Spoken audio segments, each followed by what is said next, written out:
ભટાર ખાતે આવેલ ડીકે પાર્કમાં રહેતા અને સારોલી શ્યામ સંગીની ટેક્સટાઇલ માર્કેટ તેમજ સુરત ટેક્સટાઇલ માર્કેટમાં શ્રીનાથ ફેબ નામની ફર્મ ધરાવતા આદિત્ય હર લાલકા નાઓ ડાઇંગ મિલમાં કાપડ ઉપર ડાઇંગ પ્રિન્ટિંગ તેમજ મિલમાં વપરાતા કોલસાનો હોલસેલમાં વેપાર કરે છે. દરમિયાન 2022માં સારોલી શ્યામ સંગીની ટેક્સટાઇલ માર્કેટમાં આવેલ તેઓની ઓફિસે હતા ત્યારે રાકેશ ફકીરચંદ સરાવગીનાઓ આવેલ અને તેઓએ કહ્યું કે મારી પત્ની મનીષા સરાવગી પલસાણા ખાતે આવેલ મિલમાં કોલસાની જરૂરત હોય. તેઓએ ઉધારમાં કોલસો આપવાનું જણાવીને 50 થી 60 દિવસમાં રૂપિયા આપવાનું જણાવ્યું. ત્યારબાદ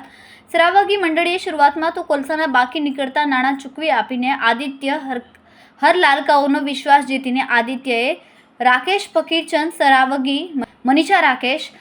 ફકીરચંદ વિકાસ સરાવગીએ વિશ્વાસ કેળવીને આદિત્ય હર લાલકા પાસેથી તારીખ 1/4/2023 થી 21/5/2023 સુધીના સમયગાળામાં ₹24.60 લાખનો માલ ઉધાર લીધો અને સમય પૂર્ણ થયા બાદ પણ રૂપિયા ન ચૂકવતા આદિત્ય હર લાલકા અને